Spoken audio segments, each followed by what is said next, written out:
And again, I had this app on my phone. So I'm just gonna show you real quick how we made this sound. So check this out. Basically, you get this app called Koala. And then I go, ooh, ooh, ooh.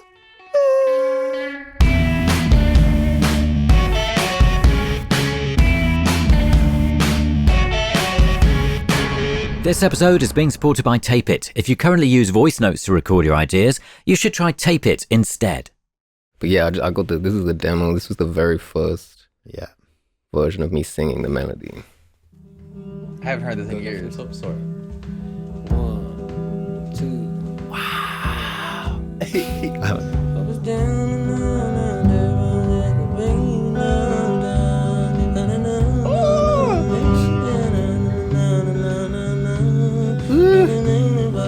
the echo still, but I heard you way outside. And now I wave the key and you can't open up. And this is it right here, coming in here.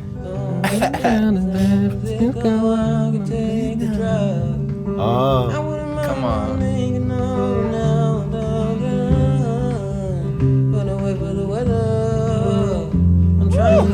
Crazy. Wow.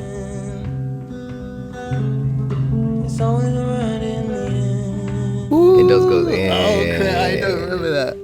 But anyway, yeah, to be honest, that and a lot of the songs on the album, we had this joke about just like the Alexander technique. The technique itself was me mumbling over chords, pretty much. That was the technique. And it's me sitting there and being like, this is the song, it's presented itself, it's come through me somehow. And my challenge is to say something. That demo is it's like lightning in a bottle. Give me goosebumps listening to it.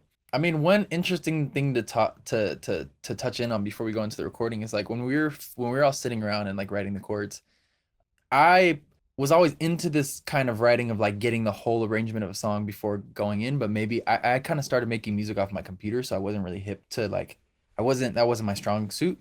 And these guys were like, Alex was like, let's okay, well, this is the verse, and then like we should figure this out, and okay, like chord change here or something like that.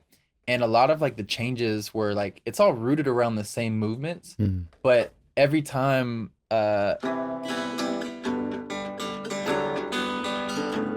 that's the first time. And then this the second time, okay, well, we want to like impart a different emotion on the second time. So it's, and then it just goes down. And then here it was like, okay, well, now I got to do something new. And then it was like, okay, how do we bring the tension back? And so it was like, I don't know, I think we were coming in really strong, but I'm really scatterbrained and like very like ADHD, and Alex is just better about that type of stuff. So we came into Studio 13 and he was like, all right, let's get this down. But so basically we recorded this guitar down, and then there were probably a couple like auxiliary instruments. Can we hear the guitars then, maybe, if they were the first things that went down? Yeah, so I'll just play a little bit of the guitar.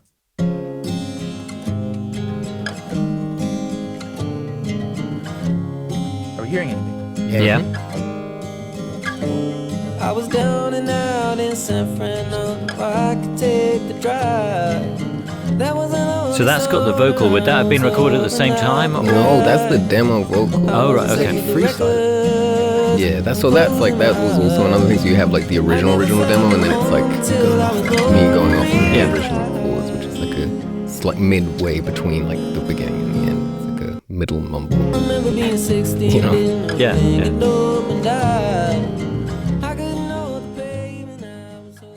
So we did the guitar. I believe we laid down bass after that, and then it was pretty quickly to Alex. I believe it was Alex going to vocals, and just kind of going in order of what comes in.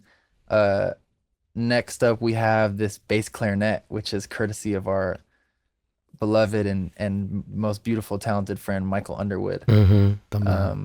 Alex was like, when he brought Michael in, he was like, watch this. And Michael, so basically it's just it's a couple takes, but he would do this thing where he would work in his mind and kind of just arrange and know. He wouldn't even hear the take he did before, but he would just start stacking and everything sounded good. And we made a couple tweaks and made it fit more, but this is everything. And he's just responding to that guitar. Yeah. Absolutely, yeah.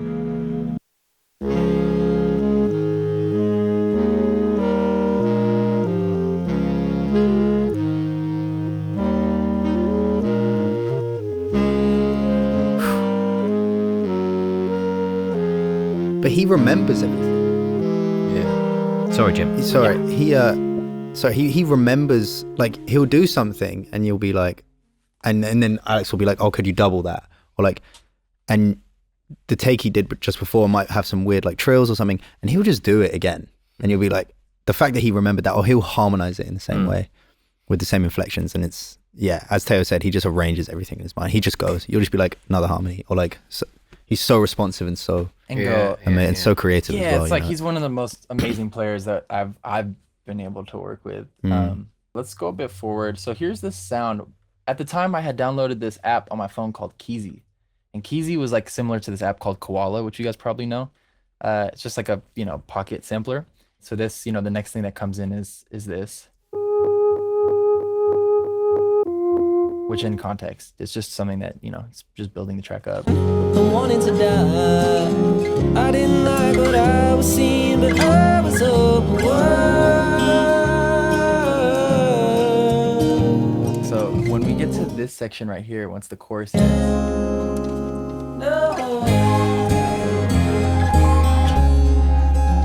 so basically we had this chorus, but it didn't have that sound in it.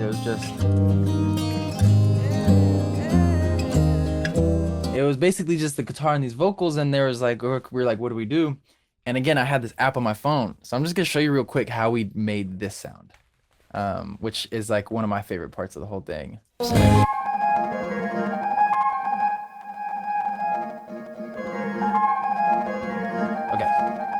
I'm gonna speed run this real quick.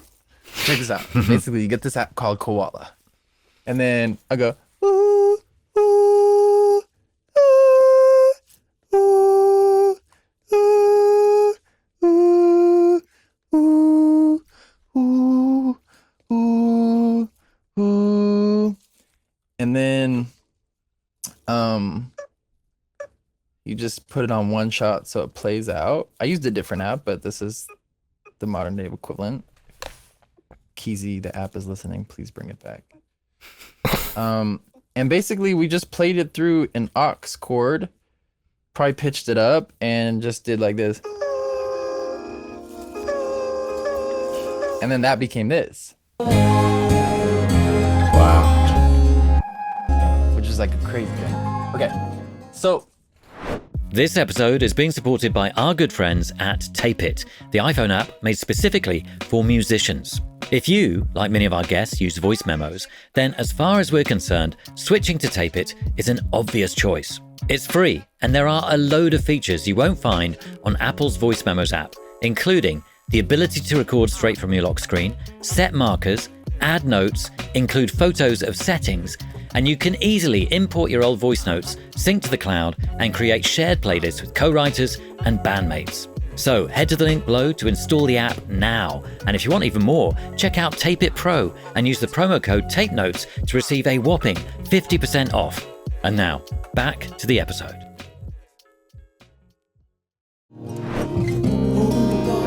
okay, so these vocals right here.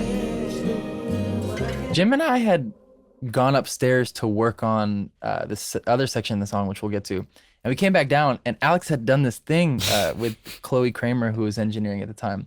And me and Jim were just both like, just so like, so basically I'll play this dry. These are Alex's oohs. This is a really cool one.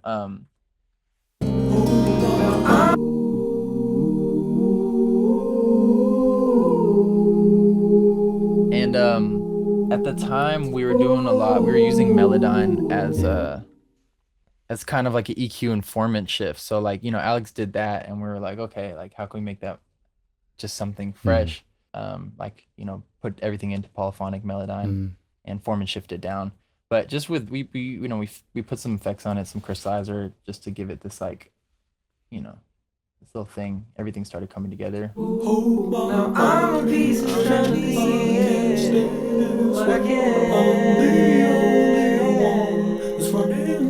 I'm down in my outfit, I'm down in the way I look. She tells me you look great. And another big thing I think at the time, like that ended up becoming a sound for a couple of the songs on the record was Valhalla Room, because I think like it was important for Alex to feel, you know, just like recording vocals in headphones is like a really interesting thing, and being able to be like inspired by what you're getting and not just have this like super clean recording. And we ended up, you know, we would just experiment with different things, and room ended up becoming like a big thing. And that's also why some of these vocals come off sounding like really soft in a way that like I had to go back and I was just like, wow, this is incredible. And yeah, that's really about that. The rest of this was just experimenting and kind of using pieces we already had and recycling them. And then after that, we put it into Pro Tools, and I didn't you know, these guys were just doing their thing over in London, putting the whole masterpiece of an album together. And then I hear it back, final vocals with this like crazy piano solo with the upright bass. I'm just like, you know, they took it to another level. Yeah, so which Jim and Alex can probably speak to, but yeah. exactly. So it kind of lost it. It was very quick on one day, and then that same version stuck around for like 3 years before it got properly 3 finished. years. Yeah, that was the Crazy. that was the version for 3 years. Exactly, just that. Right. Which is intimidating.